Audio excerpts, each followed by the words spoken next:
오늘도 주님의 귀한 말씀 주시고 또 주님을 예배하게 하시니 감사합니다. 또한 육신의 양식도 주셔서 우리가 즐거운 교제 나누게 하시니 감사합니다. 이 시간에 다시 한번 교회의 믿음의 고백들을 돌아보며 우리의 믿음의 교훈으로 삼고자 주님 모여싸우니 이 시간에도 은혜 주시고 깨닫게 하시고 피곤치 않도록 도와주옵소서. 예수님의 이름으로 기도합니다. 아멘. 네. 우리가 이제 그 교리사를 중심으로 교회가 지켜오고 이어져 오는 우리 신앙 고백들을 지금 살펴보고 있습니다.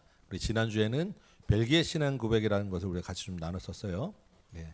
오늘은 이 도르트 신경이라는 것을 좀 봅니다. 이런 게 좀 많았구나. 우리 좀 새삼스러우시죠? 혹시 도르트 신경에 대해서 이런 좀 들어보셨습니까? 이런 말은 잘 모르시죠? 아마 도르트 신경이라는 것을 잘 못 들어보셨을 건데 내용을 보면 이거 하고 여러분 다 아시는 내용이에요. 굉장히 우리가 핵심적으로 우리가 이미 듣고 알고 있던 것들이 도르트 신경이라고 하는 제목만 안 붙어 있을 뿐이지 내용들은 잘 알고 계시는 것입니다. 자, 우리가 먼저 우리가 믿는 신앙은 칼빈주의라고 우리가 얘기를 해요. 우리가 지금 이제 종교개혁 이후에 개혁주의 신앙의 전통을 따라서 지금 교회가 가고 있습니다. 그래서 우리가 우리 개혁주의 신앙을 간다고 할 때 이 개혁주의 신앙의 그 신학적 기초를 놓은 분이 칼빈입니다. 그래서 이제 그 칼빈의 그 신학을 그 신학적 사상들을 우리가 같이 가서 우리는 칼빈주의라고 이제 이야기합니다. 물론 당연히 성경의 본료대로 예수님을 따라가시는 것이지만 그 신학적인 그 사조는 이제 칼빈주의라고 이야기를 해요. 우리 개혁교회를 이 칼빈주의라고 할 때 칼빈주의의 5가지 핵심 교리가 있어요. 그래서 우리가 많이 들어보셨을 거예요, 내용들은. 그렇지만 이게 뭔지 한번 우리가 믿는 바에 그 5가지 핵심 뼈대가 뭐냐? 이걸 먼저 한번 잠깐 우리 짚어봅니다. 첫 번째가 뭐냐면 전적 타락이에요. 이게 뭐냐면 인간은 이렇게 전적으로 타락하고 부패한 존재다라는 것입니다. 이제 인간이 타락하고 부패한 존재라고 하면 우리는 그러면 사탄 같은 우리가 악마인가라고 할 때 이 인간의 전적 타락이라는 것은 인간은 완전히 타락을 해서 인간 자체로 우리의 힘으로는 선을 행할 능력도 없고 선을 행할 의지도 없습니다. 이게 전적 타락이에요. 선을 행함으로써 하나님의 구원에 이르는 것은 우리의 힘으로는 불가능입니다. 조금의 틈도 없습니다. 거기에는. 그래서 완전히 우리의 선과 구원에는 우리의 힘이 들어갈 것이 없습니다라고 하는 게 인간의 전적 타락, 인간의 무능력입니다. 이해되시죠? 우리가 늘 그래서 나는 할 수 없으니까 나는 죽었습니다. 나는 죽은 자입니다라고 고백하는 게 이 이야기예요.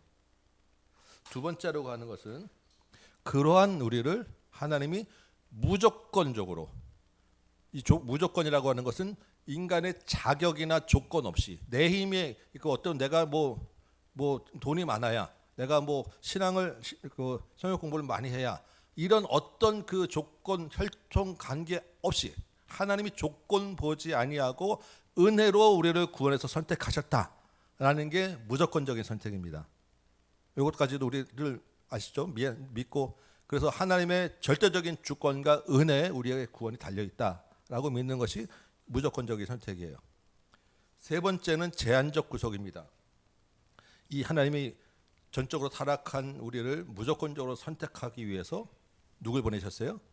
예수님을 통해서 우리의 구원을 속죄하시고 구속을 이루어 가시는데 그 예수님의 그 구속 십자가의 보혈은 우리 모든 인류를 다 깨끗게 하실 만큼 충분한 능력이 있으심에도 불구하고 그 예수님의 십자가의 보혈로 구속받는 실제적인 적용 범위는 제한적이다라는 거예요. 누구한테?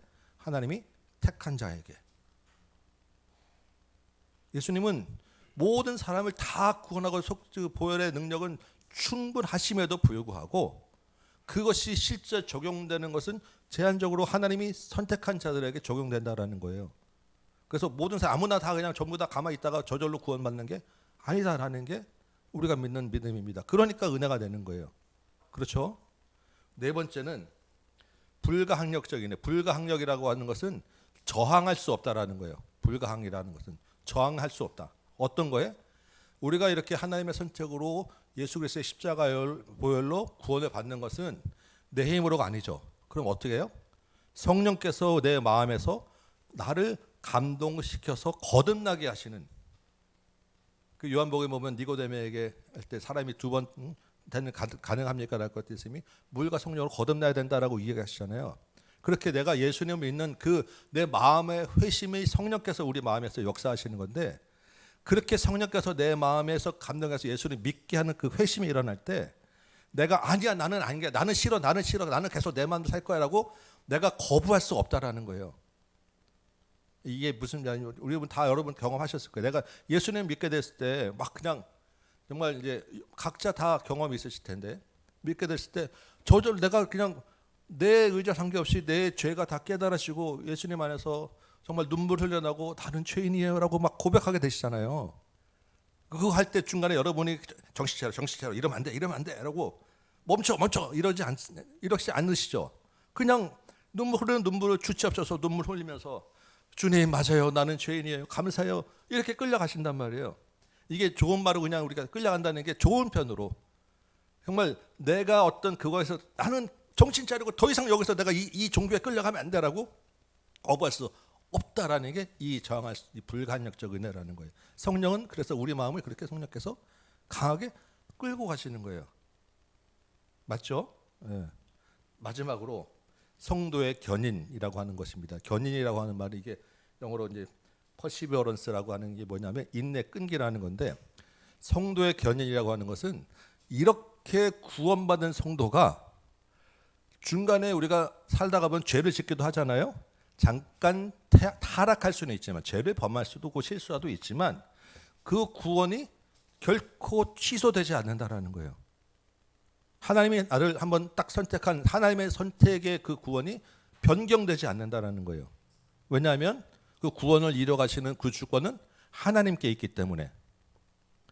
그래서 하나님이 택한 자들은 결국에 끝까지 하나님이 구원해 내신다라는 게 성도의 견인이라고 하는 것입니다. 저는 이 마지막 게 정말 은혜가 돼요. 이게 아니면 우리는 오늘도 내가 뭐 좀 할 때마다 아유 큰일 났다, 불안과 두려움과 이 공포 속에 살아야 돼요. 조마조마하면서. 물론 이것 때문에 나는 뭐 구원받았어라고 그냥 방종하며 마음대로 살아도 된다는 게 아니에요. 이렇게 4번까지 불가항력적 은혜를 경험한 사람은 그렇게 방종하며 살 수가 없어요. 그렇지 않겠습니까? 그죠?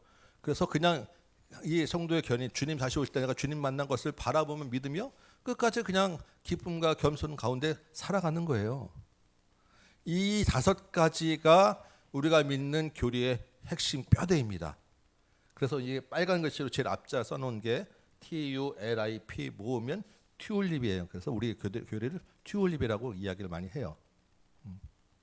이게 이제 우리가 믿는 칼빈주의 5대 교리인데, 이 5대 교리가 어디서 나왔냐 하면 바로 이 도르트라고 하는 곳에 모인 도르트 종교회의에서 나왔어요. 그러니까 이 도르트 신경이라는 게 뭐냐면 바로 이 칼빈주의 5대 교리예요. 그러니까 말이 도르트 신경이라는 것을 못 들어봤을 뿐이지 이미 이 내용과 교리는 우리가 매주마다 그리고 수시로 계속 다 믿고 알고 있는 내용들인 것입니다. 그러니까 이 도르트 종교회의는 어떤 배경에서 어떻게 이게 모여지게 됐냐? 이것도 이제 보니까 종교회의니까 교회가 또 모여서 이제 뭔가 했다는 거 아니겠어요? 제가 지난번 시간에 네덜란드에 대해서 잠깐 얘기했었죠. 벨기에 신앙고백, 그 지역이 벨기에, 룩셈부르크, 네덜란드 다 같이 한 나라라고요. 종교 개혁이 이제 독일에서 처음 이제 루터에서 시작되었지만 종교 개혁이 유럽에 퍼져서 그 당시에 종교 개혁에 가장 앞장서고 핵심적인 지역이 네덜란드입니다. 근데 그 네덜란드에서는 그래서 아예 이 종교 개혁 이후에 이 개혁 교회, 이 우리가 믿는 이 교회를 그 이제 카톨릭에 대해서 반대해서 나온 이 개혁 교회를 국교로 아예 네덜란드는 정했어요. 그만큼 이제 네덜란드는 이제 개혁 교회에 이제 앞장섰던 교회인데, 그래서 지난주에 봤던 이 벨기에 신앙 고백서하고 우리 아직 보지는 않았지만 하일델베르크 교리 문답이라는 게 있습니다. 이 2가지 교회의 고백을 아예 우리가 매주 그 사도신경 외우는 것처럼 교회에서 매주마다 암송하고 외우고 해야 되는 기본적인 교리서 딱 채택하고 교회마다 매주마다 이 2가지를 계속 이제 그 신앙의 가장 핵심으로 삼아서 예배 때 사용해 왔는데, 우리 하이델베르크 교리 문답은 여러분들 모르겠어요. 가장 늦게 오신 분은 좀 모르시겠지만 그래도 한 3, 4년 이상 우리 교회 다니신 분은 우리가 이미 이게 처음부터까지 다 봤어요. 여러분 기억나십니까? 네, 이럴 수가. 우리가 요즘에는 예배 때 그 성경 말씀 암송하죠. 암송하는 것처럼 몇 년 전에 뭘 했냐면 하이레벨 그 교리문답이 1번부터 한 190 몇 번까지 있는데 요거를 두 절씩 두 조항씩 매주마다 제가 주보에 실어드리고 예배 때마다 일어서서 그거 읽었어요. 기억나시죠? 예. 내용은 모르지만 했었습니다. 그러니까 우리 아는 거예요, 어쨌든. 예. 이제 그건데, 네, 두 절씩 그냥 쭉 했던 거 기억나시죠? 예. 우리는 이미 앞서가는 교회예요 지금. 예. 근데 이 신앙 고백을 하고 왔는데 여기 이때 누가 나타나면 몇 번 얘기했던 이 알미니우스라고 하는 사람이 딱 나타난 거예요. 누구냐면 암스테르담 어디 있습니까? 네덜란드에 있죠. 네덜란드의 핵심되는 교회의 목사였어요. 그리고 그 신학교 교수였는데 이 사람이 특별히 이 벨기에 신앙 고백에 있는 한 구조 한 조항에 대해서 문제 제기를 한 거예요. 이상하다 이거 아닌 것 같아.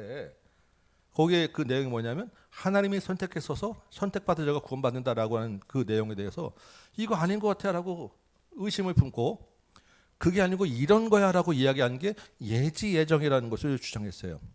이거 좀 어렵죠. 예지예정 이게 뭐냐 하면 하나님이 선택하시는데 누굴 선택하시냐면 하나님은 모든 것을 아시는 분이니까 누가 예수를 잘 믿어서 신앙생활 잘할지를 이미 아셨다라는 거예요.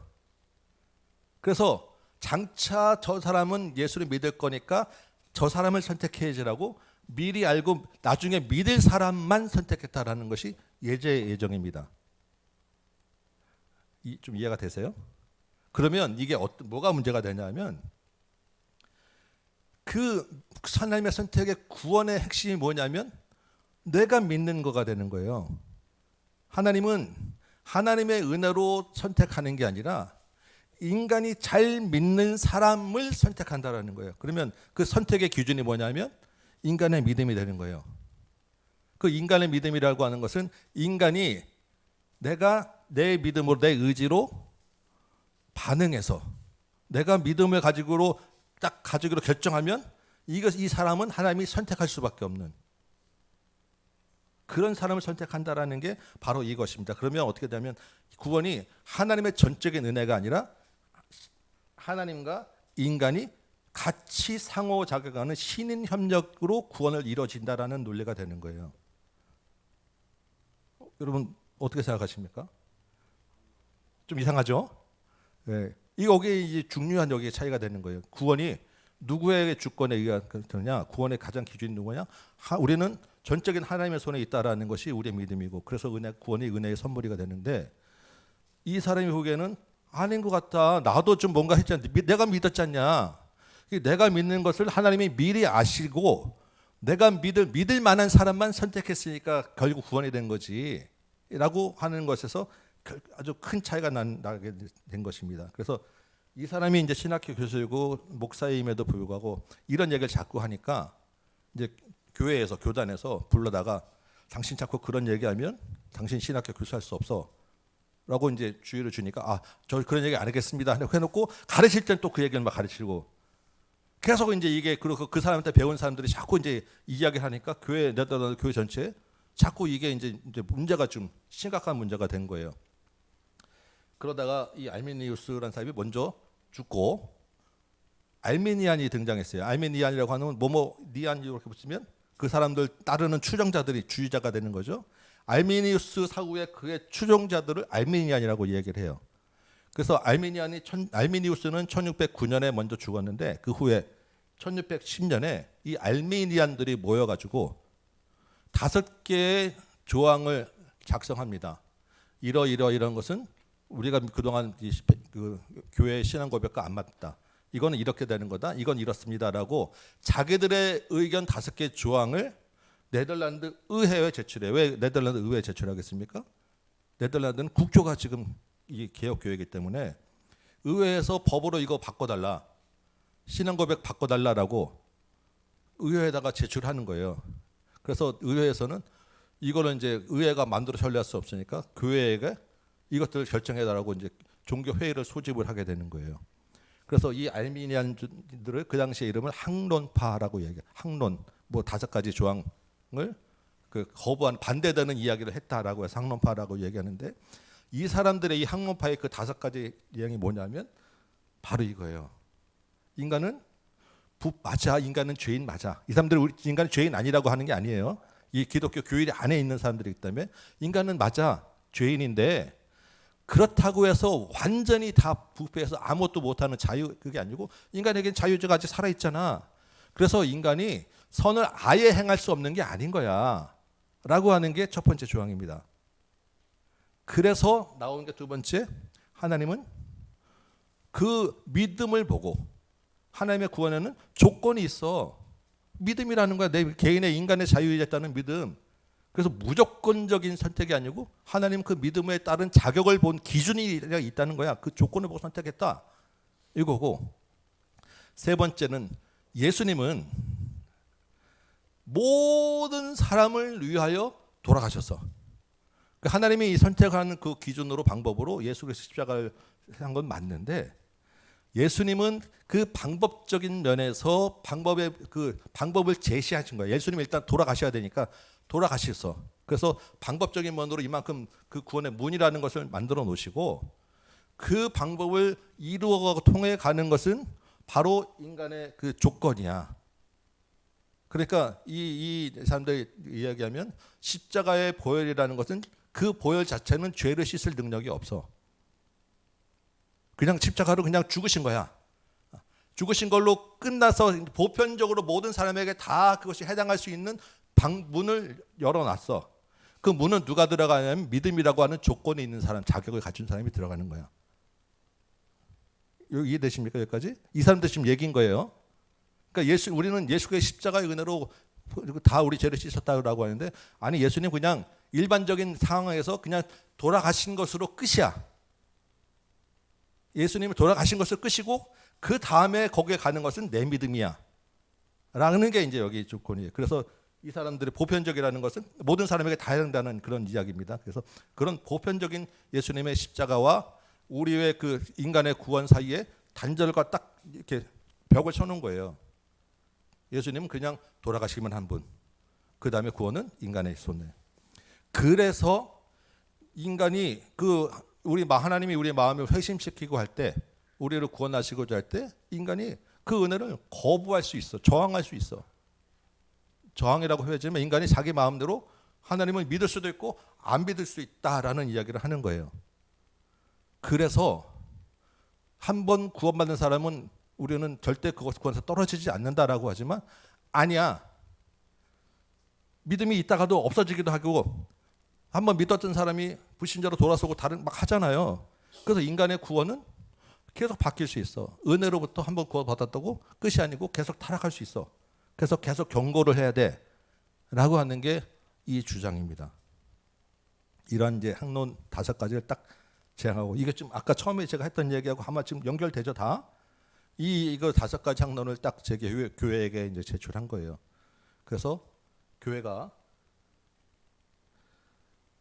한 1918년 이제 1910년에 이제 했는데, 이게 그냥 뭐 흐지부지 없어지는 게 아니라 계속해서 이제 이게 이야기가 커지고 문제가 되니까, 교회가 도르트 레이트라고 하는 네덜란드에 있는 지역이에요. 여기 네덜란드가 중심이 돼서 그 당시에 유럽에 있는 많은 정말 석학들, 종교 지도자들을 다 좀 초청해가지고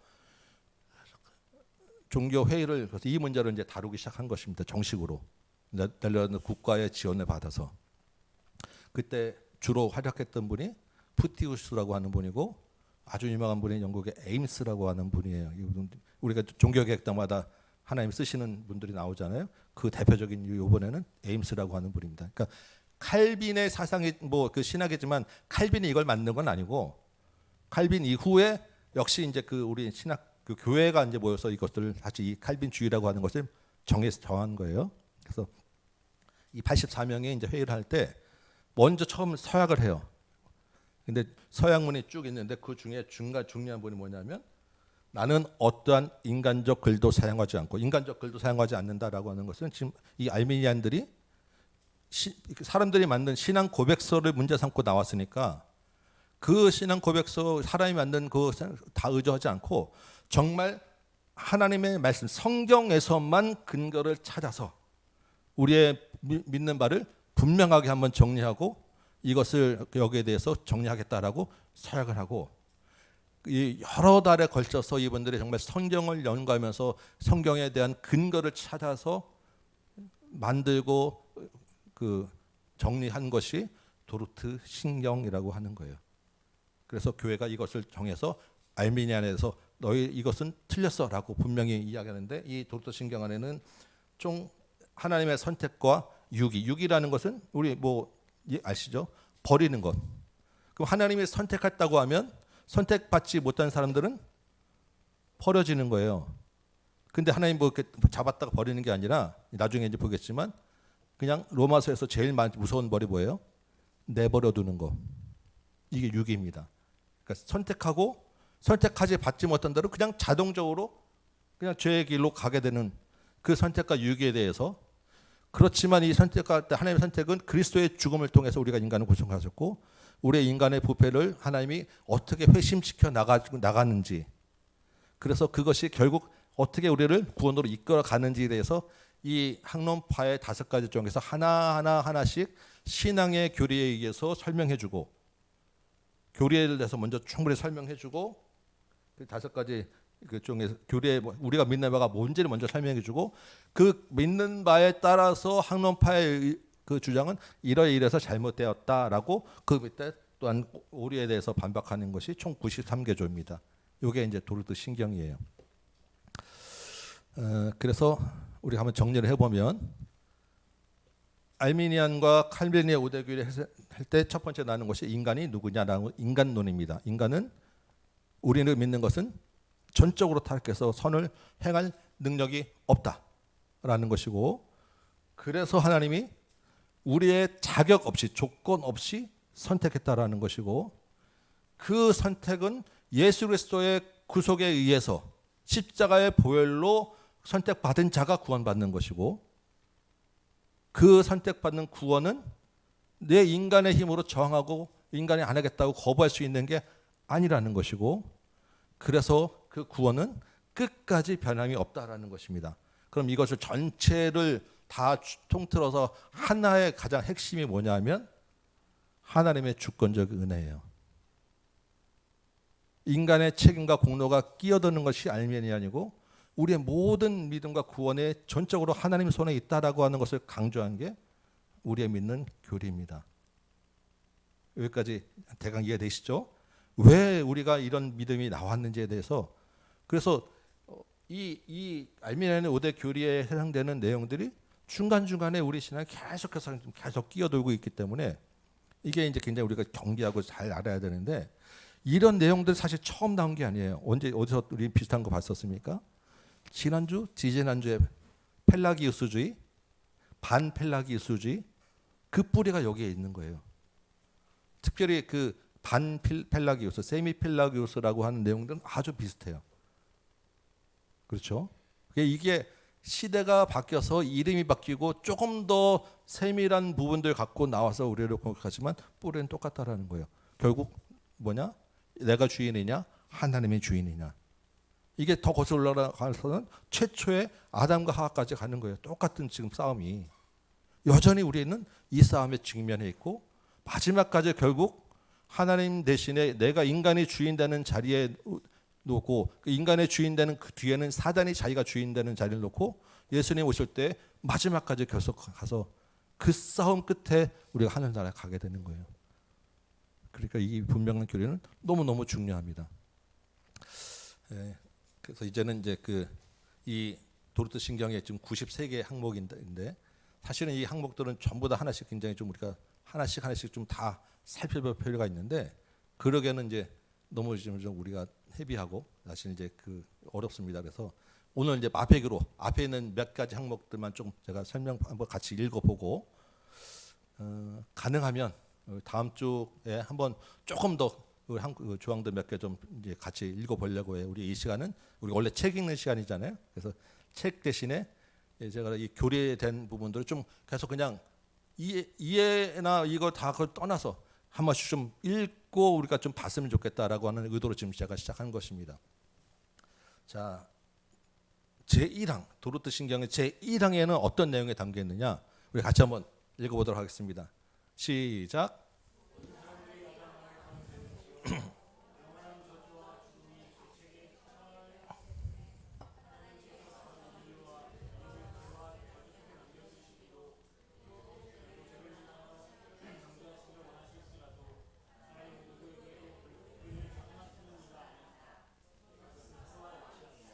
예, 그 다음까지. 요게 여기까지가 다 1장 1항이에요. 자, 읽어보겠습니다.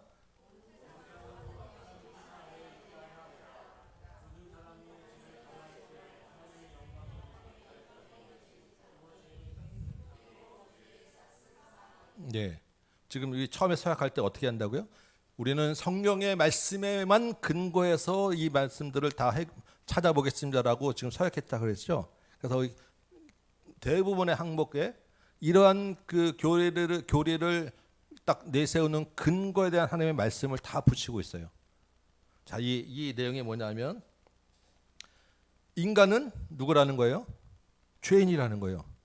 예외 없이 아담부터 모두 다. 그러니까 인간은 어떻게 돼요? 가만 내비두면 그냥 전부 다 저주를 받아서 죽을 수밖에 없는 존재라는 거예요. 맞죠? 그러면 인간이 그 자기 죄 때문에 전부 다 그냥 죽어가는 것이 하나님 앞에 공의로운 일입니까? 불의한 일입니까? 그게 공의예요. 공의. 그러니까 여기 있잖아요. 두 번째, 하나님께서 전 인류를 죄와 저주 속에 남겨두시기로 할지라도 그것을 누가 감히 하나님 앞에 불의한 일이라고 이야기할 수 있겠습니까? 라는 거예요. 이 1항이 전체에서 제일 중요한 큰 대전제라는 거예요. 인간이 죄인이라는 것은 요만큼만 죄인이고 그 다음은 죄가 아니라는 게 아니고 전적으로 우리는 그냥 죄인이에요. 맞습니까? 이게 전제가 되고 이게 분명하지 않으면 그 다음에서 다 해결 문제가 돼요. 우리는 다 죄인인데 그것도 그냥 당신은 요만큼만 죄인이니까 조금 형을 덜 살아도 돼. 당신은 이만큼 죄인이니까 이만큼 살아야 돼. 이게 아니고 전적으로 죄인인데 그 죄인은 모두 다 죽고 저주받고 심판받는 게 당연한 일인데 그것을 어떻게 불의하다라고 얘기할 수 있겠느냐라는 이야기하는 것입니다. 왜냐하면 알미니안들이 그 얘기를 한 거거든요. 아니 하나님이 인간이 다 죄의 값이 다 다르고 다 그런데 다 죽게 내버려두는 것이 어떻게 그게 하나님이 공의로우십니까? 이게 하나님 불의한 거 아닙니까? 이 질문이거든 사실은. 근데 거기서 하나 더 나가서 좋습니다. 인간은 죄인이라고 치는데 그 중에서도 하나님이 선택해서 구원받는 사람들이 있다고 하면 아니 그러면 누구를 선택할 건지에 대한 기준은 좀 제시해 줘야 되는 거 아니에요? 그래야 하나님이 공의로운 거 아니에요? 이게 질문이에요. 알미니안에. 아니 하나님이 그래도 선택해서 그러니까 구원받는 사람들이 있다고 하면 하나님이 선택한 기준이 있을 거 아니에요? 기준이 뭐예요? 기준도 없이 그럼 엿장수 마음대로 구원하는 게 맞습니까? 이게 알미니안의 질문인 거예요. 이 안에 들어있는. 그러니까 최소한 내가 믿고 살아고 나가 신앙생활 열심히 하고 내가 믿었으면 믿은 사람에 대한 대상 그 보상은 있어야 되는 거 아니에요. 아니 그래야 하나님이 공의로운 거 아닙니까? 라는 게 알미니안의 질문입니다. 그러면 거기에 대한 교회의 전체 대답은 네가 믿고 신앙생활한 거 그거 관계없이 너는 무조건 다 우리는 다 모든 인간은 죄인이야. 이 전제를 잊으면 안 돼. 여기서부터 출발해야 돼. 이게 전체를 아우르는 교회의 대답의 첫 번째예요. 네 조건이라고? 네 조건, 네 자격이 무슨 자격 조건에 있는데 여기서 갈라지는 거예요. 이해되시죠? 그래서 그 성경 구절이 뭐냐면 모든 사람이 죄를 범하였으며 하나님의 영광에 이르지 못하고 온 세상이 다 하나님의 심판 아래 있어. 로마서 3장 19절, 3장 23절. 그래서 그 죄의 결과는 사망이야. 이게 교회의 대답이고 여기서부터 이제 이거를 인정해야 그 다음 얘기가 이제 넘어가니까 여기서부터 이제 시작을 하는 거예요. 그런데 두 번째 이항 봅시다. 시작.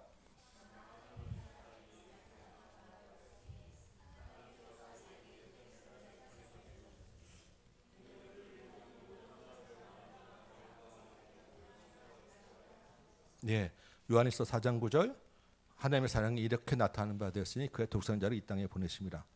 요한복음 3장 16절 하나님이 세상을 이처럼 사랑하사 독생자를 주셨으니 누구든지 이름 있는 자마다 멸망하지 않고 영생을 얻게 하려 하십니다. 이 말씀이 뭐예요?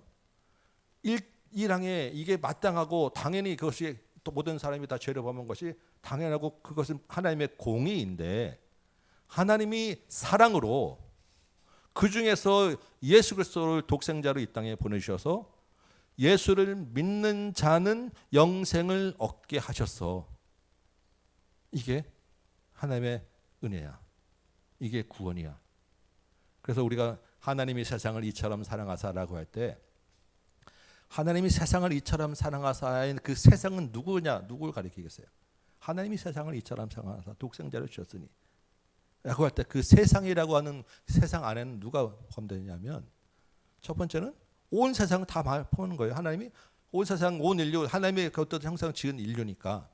그런데 그 세상 안에 조금 더 깊게 들어가 보면 무조건적인 온 세상이 아니라 하나님이 구원하시는 선택받은 자를 향한 세상 사랑이라는 거예요. 그러면 누가 선택받았느냐? 사실 우리는 그 하나님의 큰 그 선택의 그 하나님의 뜻과 계획은 사실 우리가 그것은 알 수가 없어요. 우리가 그러지 않겠습니까? 근데 우리가 그 선택받은 자가 누구냐라고 이야기하기 전에 하나님이 나를 선택하셨다라는 것에 대한 은혜가 먼저 큰 거예요. 그러니까 우리 에베소서 1장에 찬송하리라다 창세전에 나를 구원하시고 하나님의 은혜가 너무너무 그 은혜에 고마 감격하고 은혜를 바라볼 때는 다른 것을 볼 만한 볼 여유가 없어요. 다른 게 무슨 눈에 들겠습니까? 우리 인간은 늘 다른 사람을 봐요. 내가 잘 돼도 쟤는 어떤가? 사촌이 땅 사면 배가 아프단 말이 우리 마음속에 다 있습니다. 그래서 내가 일단 뭔가 주어지면 쟤는 어떤데? 이게 인간의 기본적인 심리예요. 왜 그렇습니까? 우리 안에 죄가 있기 때문에, 죄인이기 때문에. 우리 요한복음에서 이제 예수님이 베드로에 찾아가셔서 베드로를 부르시고 네가 나를 사랑하느냐? 물어보시고 네 양을 먹이라라고 얘기하고 네가 나중에 네 원치 않는 곳에 끌려가게 될 거야라고 예수님이 말씀하셨단 말이에요. 베드로에게. 그러니까 베드로는 그때 정말 예수님이 찾아오셔서 자기를 불러주셔서 다시 한번 써주는 것에 대한 감격, 네가 나를 사랑하느냐, 내가 주를 사랑합니다. 막 감격에 겨워서 막 그냥 정말 이제 눈물 뚝뚝 흘리며 정말 기쁘고 막 마음에 이제 했을 거 아니겠어요? 근데 그때 그 베드로가 뭐라고 하냐면 옆에 요한이 있거든요. 쟤는 어떻게 되는데요? 라고 물어봐요. 정말 베드로가 정말 예수님의 다시 한번 그 저주했던 베드로가 부르심 받고 감사하며 그 감격스러운 그 순간에 자기는 이제 부르심 받았다고 할 때 그러면 쟤는요? 라고 물어보는 장면이 있어요. 이게 인간이에요. 하물며 이 구원에 있어서 우리가 정말 이게 구원받았다라고 하는 것 정말 다 죄인받을 죄인으로 죽을 수밖에 없는 그 저주의 현장에서 내가 끌려서 내가 정말 하나님의 은혜로 선택을 받았는데 우리는 거기서 하나님 감사해요 전에 쟤는 왜요? 라고 하는 물어본다는 것이 얼마나 이게 우리 인간의 죄를 이해하는 거겠어요. 이게 말이나 되게 그럼 정말 이게 내가 구원받은 사람 맞냐고요. 내가 무릎 빠져서 죽어서 막 끌려갈 때 내가 구원받았으면 하나님 아이고 고맙습니다 하는 게 이게 당연한데 왜 쟤는 안 꺼내줬어요? 나지는 왜 나만 꺼내줬어요?라고 한다면 이게 물에서 건져받은 사람의 기본적인 마음 자세의 태도겠냐고요. 근데 우리 인간은 지금 이 구원에 의해서 여기에 대해서는 지금 하나님한테 그 창조주한테 그 얘기를 따진다라는 거예요. 그 마음 생각에 정말로 내가 먼저 구원받은 은혜가 있다고 하면서 구원받은 사람들은 그것에 너무나도 감격해서 지금 그 자체만으로 감격해서 살게 돼 있는 게 우리의 정말 당연한 믿음이에요. 은혜가 우리 안에 있다고 하면 이것을 쟤는요 왜요? 라고 따지게 되면 사실은 우리가 하나님의 선택을 알 수는 없지만 정말 선택받은 사람 맞는가라고 의심할 수밖에 없어요. 은혜를 받은 사람은 그 은혜에 불가항력적이라고 아까 말씀드렸잖아요. 너무나도 그냥 그 은혜 가운데 끌려가는 것이 우리 삶에서 나타나는 보통 믿음에 의한 반응들입니다. 하나님이 그렇게 해서 예수를 믿는 자, 그러니까 믿음이라고 하는 것을 우리가 이제 믿음을 할 때 그러면 믿음도 내가 믿는 거 아니야라고 할 때 우리 잘 기억해야 되는 것은 믿음은 행위가 아닙니다. 알메니안의 그 오류가 어디서 나왔냐면 믿음을 행위라고 생각했기 때문이에요.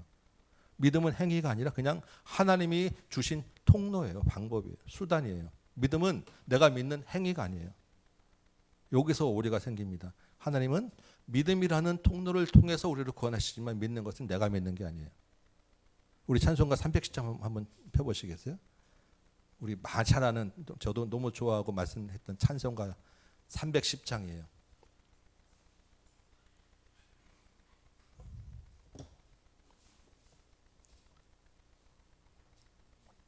하나님의 은혜로 있을 데 없는 자 왜 구속하여 주는지 난 알 수 없도다.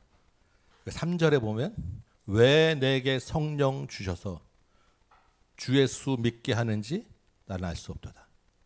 이게 우리의 믿음입니다. 쓸데없는 자, 이 쓸데없는 자에게 성령을 주셔서 예수를 믿게 하는지 난 알 수 없도다. 그래서 이 하나님의 은혜, 이 하나님의 은혜가 나와 늘 함께 계심을 믿노라. 너무너무 귀한 찬양이어서 이 가사가 여러분 우리의 믿는 믿음 그대로를 지금 반영하고 있거든요. 이 하나님의 은혜 안에 살아는 여러분 되시기 바라고, 이 하나님의 은혜가 어떻게 우리에게 주어지냐면 요 사망으로 주어져요. 요 세 번째 장 한번 같이 한번 읽겠습니다. 시작.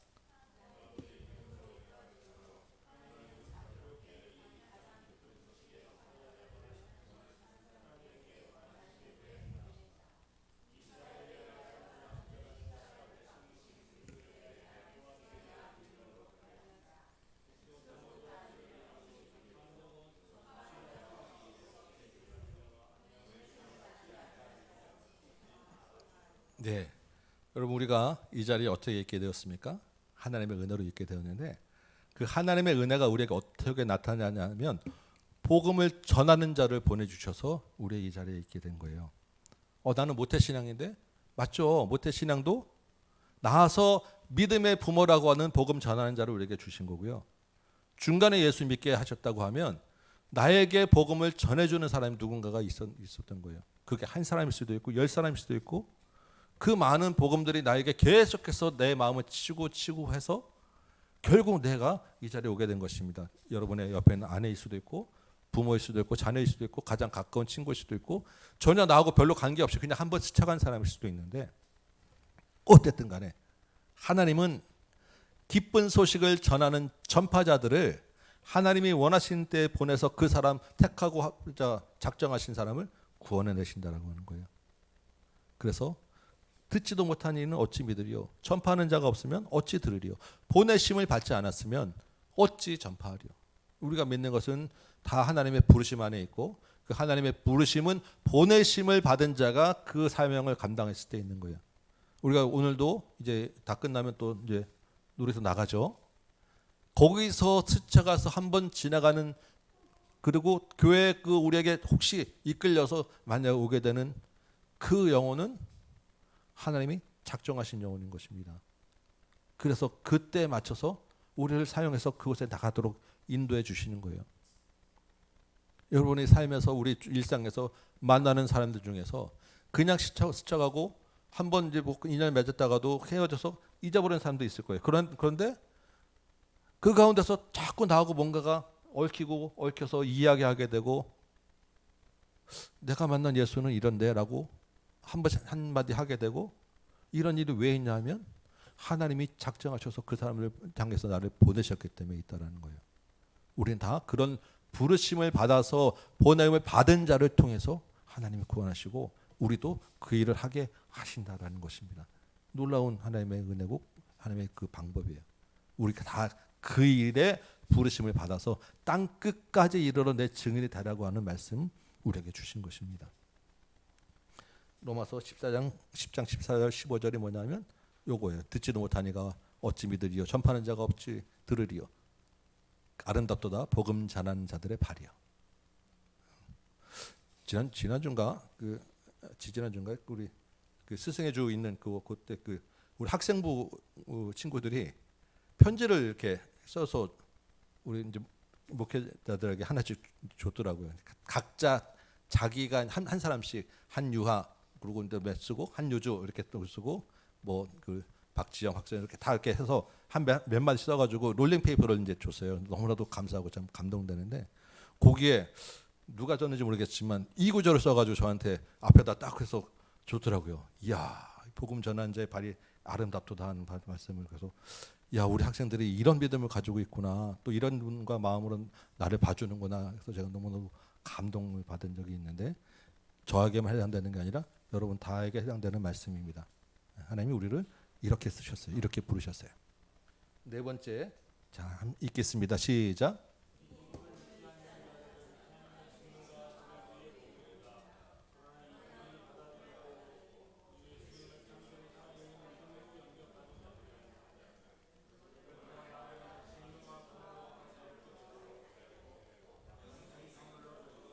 예, 이 말씀은 우리 첫 번째 1항에 사실 나와 있던 1항에 연결되는 말씀이에요. 그죠? 우리 모든 사람이 죄를 범해서 하나님의 진노를 받을 수밖에 없는데 그 진노 가운데서 예수님을 믿는 믿음으로 예수님의 마음에 영접함으로 하나님의 진노에서 자유롭게 되고 영생을 선물로 받게 된다. 자, 다섯 번째 5항입니다. 오늘 5항까지만 하겠어요. 함께 읽습니다. 시작.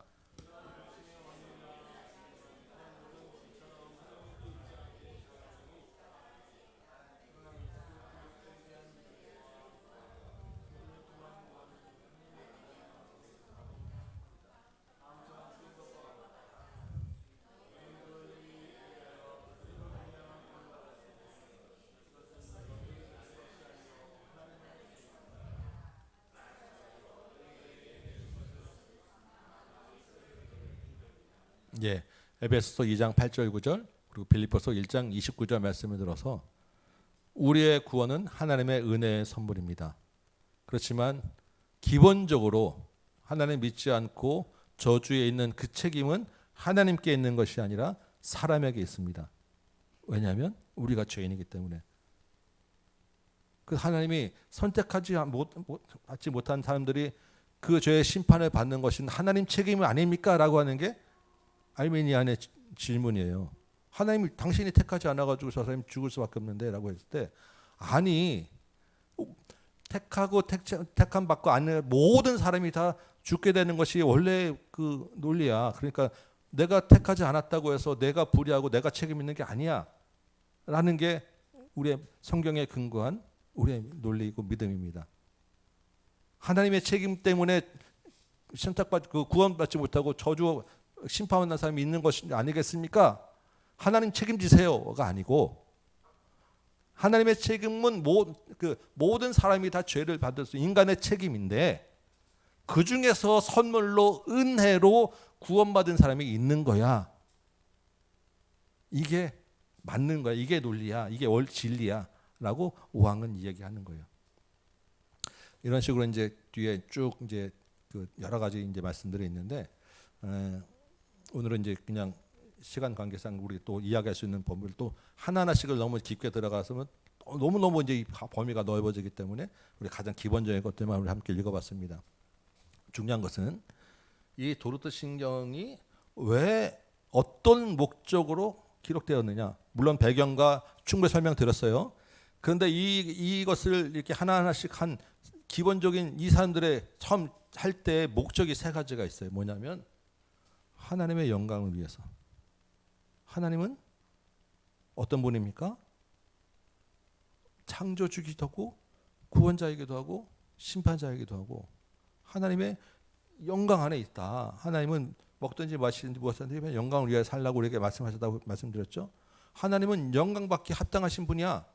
하나님이 인간의 죄 때문에 책임지고 뭐 이렇게 우리 인간에게 휘둘릴 뿐이 아니야. 하나님은 크시고 높으신 영광받을 분이야. 그 가운데서 하나님의 자녀로 택함 받은 사람은 거룩한 삶을 살아야 돼. 근데 거룩한 삶을 사는 것이 이것도 사실 우리 인간의 힘으로 되는 게 아니어서 하나님이 그 나중에 이제 뒤에 또 나오는 다른 이제 그 조항이 있는데 이 거룩한 삶으로 만들어 가신다. 거룩한 삶에 이르도록 우리를 이끌어 가셔서 선택받은 자들을 계속해서 만들어 가신다. 훈련시켜 가신다. 이게 우리가 믿는 믿음입니다. 그래서 그렇게 거룩한 삶을 살 수 있도록 우리를 이끌어 가신다. 그래서 이 도르신경 우리가 믿는 이 믿음은 우리를 내가 죄인인데 어떡하지? 나는 하고 두려움 속에 살도록 하게 한 것이 아니라 이 저주받고 죄 가운데 있는 우리 영혼을 위로하고 교회에 힘을 주기 위해서 소망을 주기 위해서 이 신경을 작성한 거야. 라는 이 세 가지입니다. 그래서 우리가 이제 짧은 시간 앞에 이걸 봤지만 여러분들이 보시면서 이상한데? 그래도 이건 좀 아닌 거 아니야? 나도 좀 그런 것 같은데라고 하는 그러한 다른 생각이나 큰일 났다. 나는 그 모든 사람이 죄인이라고 했는데 라고 하는 두려움에 휩싸이기보다는 분명한 그 하나님의 은혜를 알면서 위로받고 힘을 얻는 이 시간 되기를 바라는 거예요. 그러기 위해서 우리가 분명한 진리와 교리를 한번 다져보는 것입니다. 이해되십니까? 네. 그래서 이것을 하면서 점점 더 나는 도대체 못 믿겠어라고 미궁으로 빠져가지 마시고 좀 더 밝은 쪽으로 계속해서 우리를 이끌어내시기 바라고 혹시 부족하고 그래도 풀리지 않는 거 있으시면 나중에 따로 저한테 물어보시기 보고 아니면 또 책을 좀 더 보시고 말씀을 더 보시고 하나님께 은혜를 구하는 여러분 되시기 바라요. 네, 자 마지막 이거 한번 읽어보겠습니다. 이제 전체 항목을 다 한 다음에 이 사람들이 마지막 결론을 삼은 구절이에요. 한번 읽어볼까요? 시작.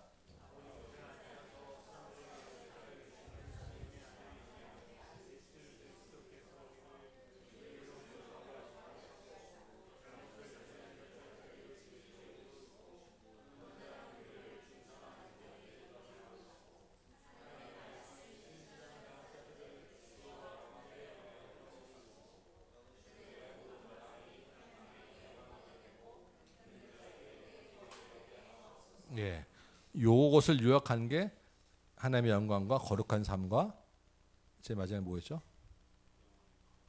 영혼의 위로. 요 세 가지가 여기서 나온 거예요. 이렇게 되길 원합니다. 이런 목적으로 같습니다. 하나님 이렇게 해 주시옵소서라는 게 마지막 결론으로 도르신경은 이제 마무리가 됩니다. 그래서 요거 내용들은 조금 더 우리가 좀 보고 공부할 필요가 있어서 다음 주에는 이제 다른 설명들은 빼고 이런 그 항목들을 조금 다는 못할 것 같아요. 이제 다 하려면 읽는 데만도 1시간 넘게 걸리기 때문에 하여튼 가능한 범위까지는 그러니까 이런 반박 5, 6까지 이런 것까지는 우리가 안 해도 될 것 같고 그 앞에 설명하는 53개 항목 중에서 조금 할 수 있는 데까지 한번 읽어보는 것으로 다음 시간 할 거고요. 혹시 여러분 중에서 이거 내가 좀 궁금하다. 내가 이 믿음을 분명하고 싶다라고 하신 분은 책을 보시면 됩니다.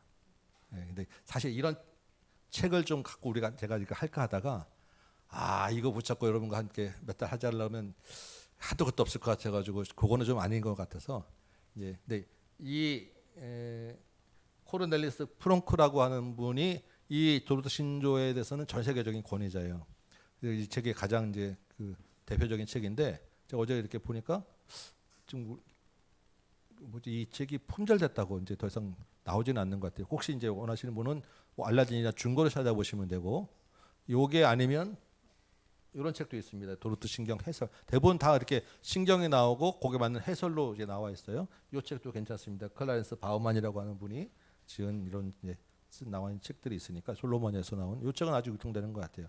그러니까 이런 것들을 보시고 책을 읽으셔도 좋아요.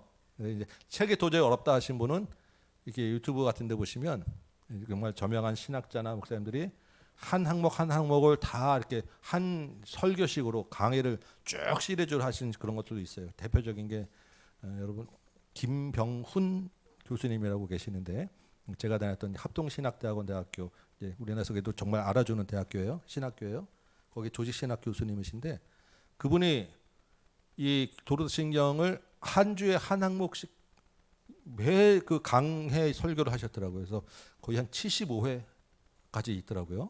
제가 이제 다는 못 듣고 앞에 상당 부분 저도 이제 같이 듣기도 했는데 굉장히 설명도 좋고 우리가 정말 신뢰할 수 있는 그런 분이시고 강의입니다. 그래서 혹시 필요하신 분은 김병훈 도로트 신경 이렇게 치시면 쭉 나와요. 강의를 들으셔도 좋고 최근에 보니까 어느 한 교회 이제 스데반 황이라고 하는 목사님이 이제 정말 우리 쪽에서 저하고 관계 있고 이런 분 아닙니다. 근데 신뢰할 수 있는 분이고 그 교회인데 거기도 매주마다 이렇게 이걸 하시더라고요. 거기는 1시간 반씩 12번을 하셨더라고요.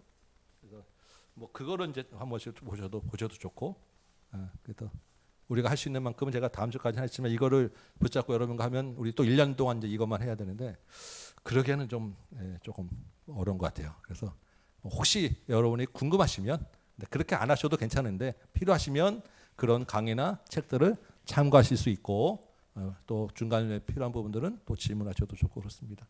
네, 오늘 여기까지 이제 정말로 이제 제일 중요한 이야기예요. 네, 한번 기억하시고 이 영상 나중에 유튜브 올라가면 또 계속 반복해서 보시면서 이해하시면 되겠습니다. 네, 오늘 여기까지 하겠습니다. 기도하겠습니다. 아버지 하나님, 우리에게 분명한 믿음 주시고 하나님의 분명한 그 구원과 선택에 대한 은혜를 알게 하시니 감사합니다.